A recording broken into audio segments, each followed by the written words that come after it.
The snow had started early that year, thin and sharp like needles against the skin, the kind that crept in before winter officially announced itself.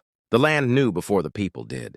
The cattle knew, and the old cowboy riding the fence line that evening knew too.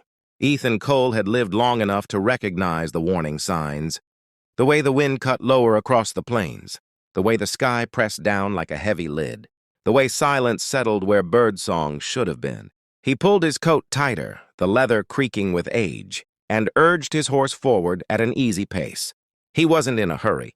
Nothing ever waited kindly for men who rushed. That was when he saw her. At first he thought it was a fallen deer, something dark against the pale ground near the edge of the dry ravine. His hand instinctively went to the reins, slowing the horse. Then the shape moved just barely. A twitch, a breath. "Jesus," he murmured. Ethan dismounted before he could think better of it. The wind carried a smell that didn't belong out here. Iron and cold and something human. As he stepped closer, his boots crunched softly over frost-crusted grass. She was lying on her side, half in the ravine, half out, as if she'd tried to crawl away and failed. Her hair was matted with blood, dark against her pale face. One sleeve of her jacket was torn clean through. Her hands, God, her hands were scraped raw, nails broken, fingers trembling. She was alive, barely. "Hey," he said quietly, kneeling beside her. "Hey, can you hear me?" Her eyes fluttered, unfocused. One of them was swollen nearly shut. The other stared past him, glassy and afraid. She tried to speak. No sound came out. Ethan swallowed hard. He'd seen hurt before. War, accidents, bad winters, bad men. But something about the way her body curled inward, like she was trying to disappear, hit him deeper than expected. "It's all right," he said, voice steady even as his chest tightened. "You're not alone now." Her breath hitched. A tear slid down the unbruised side of her face, cutting a clean path through dirt and blood. That was when he saw the marks. Finger-shaped bruises on her throat. Deep ones, fresh. The kind that came from hands, not accidents. Ethan closed his eyes for a brief second. When he opened them, something old and fierce burned behind them. "I'm not walking away," he said. Not to her, but to the world itself. "Not today." He lifted her carefully, every movement slow and deliberate. She cried out, a thin, broken sound, then clutched weakly at his coat as if afraid he might vanish. "I've got you," he whispered. "Easy now." The horse stood calm as stone, trained well enough to understand urgency without panic. Ethan wrapped the woman in his spare blanket, tucking it around her shoulders, her legs, her head.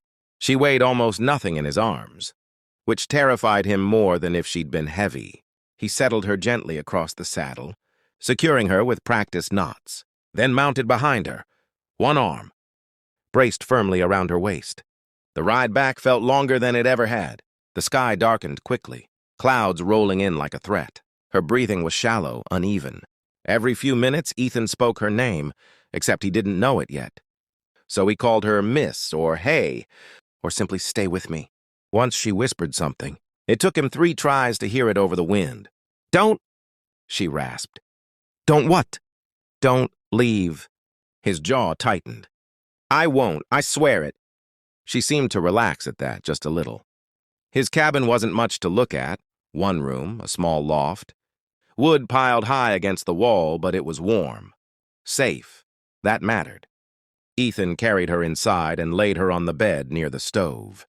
He stoked the fire until the room glowed orange and gold, then set about cleaning her wounds with hands that had delivered calves, stitched fences, and buried friends. Her injuries told a story he didn't want to hear. Bruises layered over older bruises. Cuts that had been ignored too long. A cracked rib, maybe more. Signs of fear that went deeper than skin. When he cleaned her face, she flinched like she expected pain even from kindness. "I'm sorry," he said softly. "I'll be gentle." She nodded, eyes squeezed shut, tears leaking anyway. When he was done, he covered her with quilts and set water on to boil.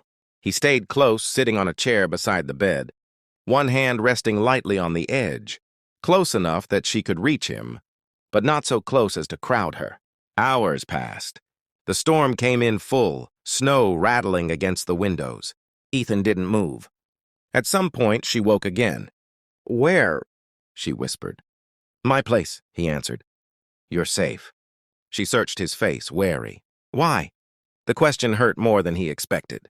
Because you needed help, he said simply. She turned her head away, ashamed. I'm trouble. He leaned forward, voice firm but kind. No, someone hurt you? That doesn't make you trouble. Her shoulders shook. Silent sobs racked her body until she gasped for breath. Ethan stood then, unsure, and finally placed a hand on her shoulder. She grabbed his wrist like a lifeline. Please, she whispered. Don't send me back. The words settled heavy in the room. I won't, he said. No one's taking you anywhere. Her name was Lily. She told him that the next morning, when the light came soft through the frost-lined window. Her voice was hoarse, each word carefully measured, as if speaking too much might break her.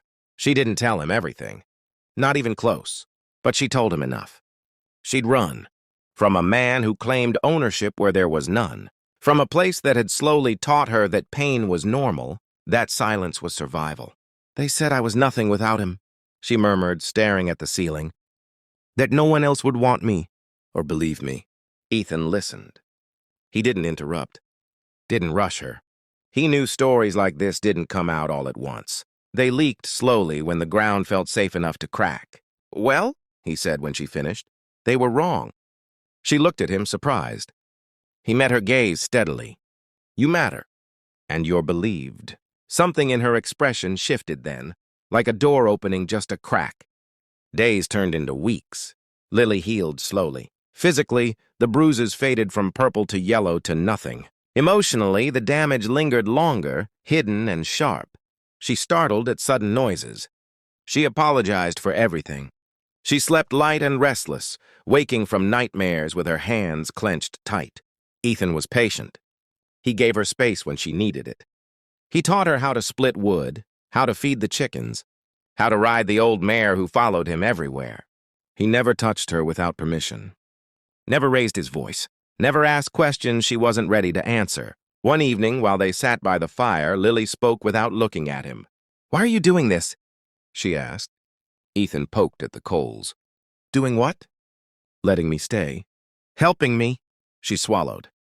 People don't usually do things without wanting something. He considered that. I suppose that's true. Her shoulders tensed.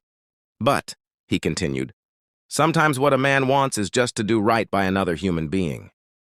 She laughed softly, bitter. You make it sound simple.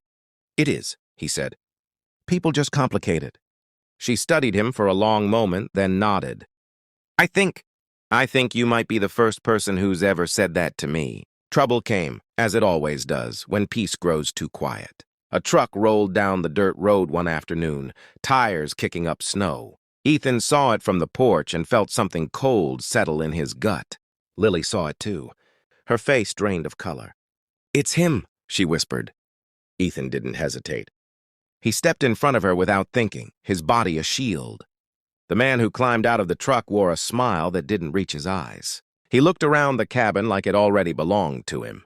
There you are, he said. You've caused quite the mess. Ethan's voice was low and dangerous. You need to leave. The man scoffed. This ain't your business, old man. Ethan stepped closer. She's under my roof.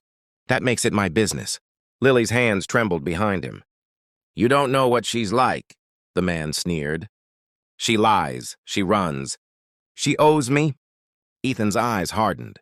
No one owns another person. The man's smile vanished. His hand twitched. That was enough. I said leave, Ethan repeated. Now. For a long moment, it looked like things might turn violent. Then the man spat in the snow and backed away. This isn't over, he said. Ethan didn't respond. He stood there until the truck disappeared down the road. Only then did he turn around. Lily was crying, but there was something new in her tears. Not just fear, but relief. You stood up to him, she said, disbelief in her voice. Of course I did. No one ever, he interrupted gently. You don't have to finish that sentence. That night, Lily slept. Through without nightmares. Weeks later, when spring finally pushed winter aside, Lily stood in the doorway of the cabin, sunlight warming her face. She looked different now, stronger, straighter, still scarred, but no longer broken. I don't know what happens next, she said. Ethan nodded. That's all right. You don't have to know yet. She smiled, small but real. But I know one thing. What's that? I'm not running anymore. He smiled back. Sometimes saving someone didn't mean grand gestures or heroic endings. Sometimes it meant staying. Standing firm, saying 3 simple words and meaning them with everything you had. I'm not walking away. And because he didn't, she learned she never had to again.